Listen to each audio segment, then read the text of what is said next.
Kiongozi wa M23, Corneille Nangaa, amethibitisha kuwa kundi lake litaendeleza mapigano licha ya makubaliano ya kimsingi yaliyosainiwa huko Washington kati ya Rwanda na DRC. Nangaa, ambaye anaongoza muungano wa kisiasa wa M23 unaojulikana kama Alliance Fleuve Congo AFC, aliliambia gazeti la Uingereza la The Telegraph kwamba AFC inakataa usitishaji wowote wa muda mrefu kama sehemu ya makubaliano ya amani yaliyopatanishwa na Marekani. Kauli hii inakuja wakati ambapo wawakilishi kutoka DRC, Ufaransa, Katari, Rwanda, Togo na Marekani walikutana kwa mashauriano ya amani huko Doha, Qatar.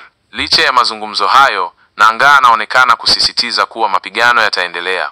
Wakati huo huo, M23 iliruhusu shirika la kimataifa la Msalaba Mwekundu ICRC kuwahamisha maafisa wa polisi wa kitaifa wa Kongo na wanajeshi wa jeshi la Kongo FARDC kutoka Goma.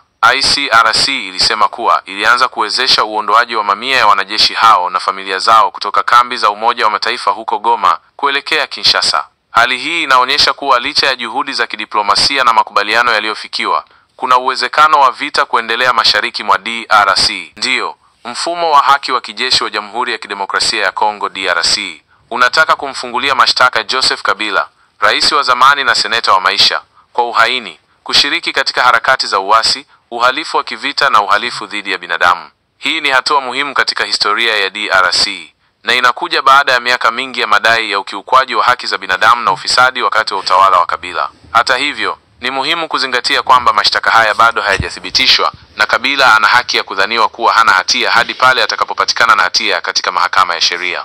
Hali katika mkoa wa Kivu Kaskazini nchini Jamhuri ya Kidemokrasia ya Kongo DRC inaendelea kuwa tete sana kufikia mwezi Aprili 2025, huku kukiwa na changamoto kubwa za kiusalama, kibinadamu na kijamii. Usalama mstari wa kati ya makundi yenye silaha, hususan waasi wa M23 na jeshi la serikali FARDC pamoja na wanamgambo wengine yameendelea kuripotiwa katika maeneo mbalimbali ya Kivu Kaskazini. Mapigano haya yamesababisha kuongezeka kwa mashambulizi dhidi ya raia, ukiukwaji wa haki za binadamu, ikiwa ni pamoja na mauaji ya kulipiza kisasi na utekaji nyara. Licha ya jitihada za kidiplomasia na mazungumzo, hali ya usalama bado hairuhusu utulivu wa kudumu. Kudhibitiwa kwa baadhi ya maeneo na M23 kumeendelea kuwa wasiwasi mkubwa. Hali ya kibinadamu mstari wa mkoa unakabiliwa na janga kubwa la kibinadamu kutokana na mzozo unaoendelea. Kumekuwa na ongezeko kubwa la watu waliolazimika kuyahama makazi yao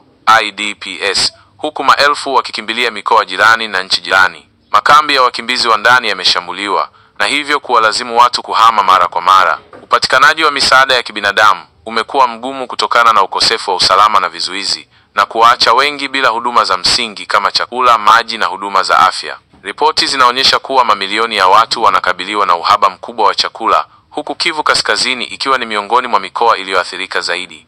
Hali ya kijamii na afya mstari na mzozo wa silaha. Kivu Kaskazini inakabiliwa na milipuko ya magonjwa mbalimbali, ikiwa ni pamoja na mpox, mamba, surua na kipindupindu. Mfumo wa afya ni dhaifu na upatikanaji wa huduma za matibabu ni mdogo, hasa katika maeneo yaliyoathiriwa na migogoro. Shule nyingi zimefungwa kutokana na machafuko na kuwaweka watoto wengi katika hatari na kuwanyima fursa ya kupata elimu. Kumekuwa pia na ongezeko la visa vya unyanyasaji wa kingono na kijinsia. Hali ya kisiasa. Jitihada za kutafuta suluhu ya kisiasa zimeendelea, ingawa zimekuwa na changamoto. Kumekuwa na mazungumzo kati ya serikali ya DRC na Rwanda pamoja na makundi yenye silaha, lakini bado hayajaleta utulivu wa kudumu. Mustakabali wa uwepo wa vikosi vya kikanda na kimataifa vinavyosaidia kurejesha amani pia umejadiliwa. Wakati huo huo, hali ya kisiasa ndani nchini DRC, ikiwa ni pamoja na juhudi za kuunda serikali mpya, inaweza kuwa na athari kwa hali ya Kivu Kaskazini. Kwa ujumla, hali huko Kivu Kaskazini inasalia kuwa mbaya sana, huku raia wakiendelea kuathirika zaidi na mzozo unaoendelea, ukosefu wa usalama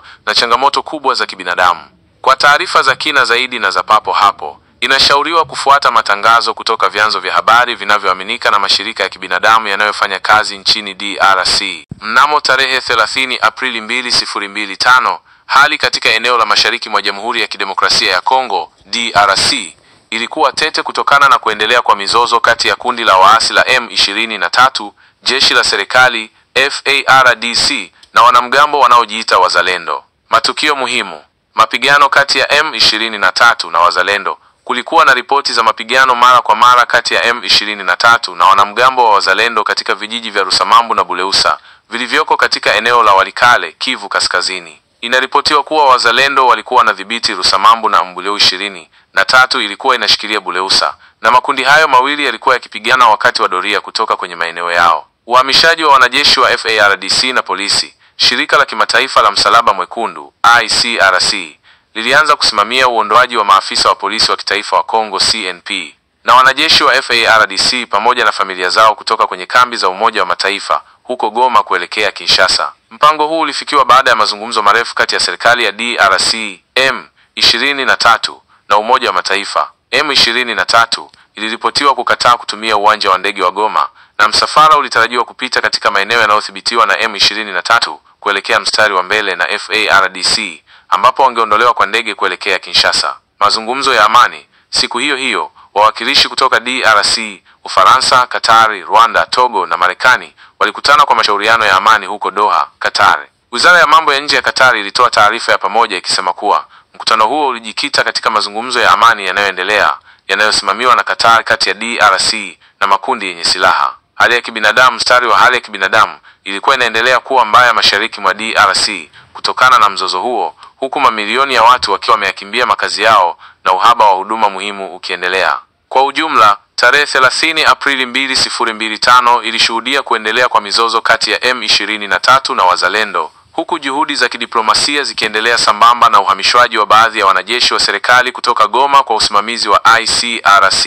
Mashirika ya kiraia kaskazini mwa Kivu yaonya kuhusu kuimarika kwa msaada na Mtuyo 23.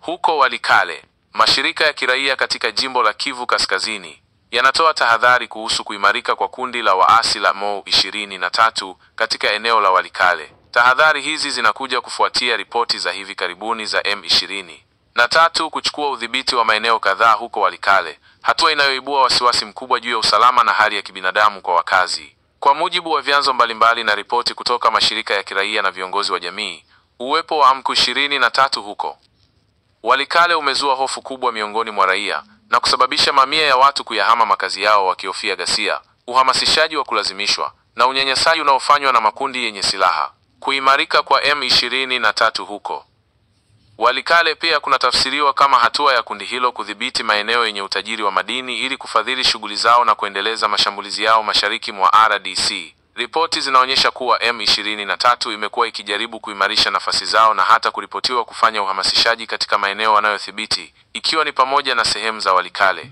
Ingawa hakuna taarifa maalum kutoka kwa shirika moja la kiraia zilizotolewa katika matokeo ya utafutaji zikijikita tu kwenye kuimarika kwa M23 huko Walikale, maonyo ya jumla kutoka kwa mashirika ya kiraia kuhusu shughuli za M23 katika eneo hilo, ikiwa ni pamoja na kukamata maeneo na athari kwa raia, yanaakisi wasiwasi wao juu ya kundi hilo kujidhatiti kimkakati huko Walikale. Viongozi wa kiraia wamekuwa wakiripoti matukio yanayohusiana na uwepo wa M23 na athari zake mbaya kwa jamii za eneo hilo. Hali huko Walikale inaendelea kuwa tete, huku mashirika ya kibinadamu yakionya juu ya kuzorota kwa hali ya kibinadamu kufuatia mapigano na kuhama kwa watu wengi. Tahadhari za mashirika ya kiraia zinasisitiza umuhimu wa kushughulikia hali ya usalama na kulinda raia wanaokumbwa na athari za kuendelea kwa shughuli za M23.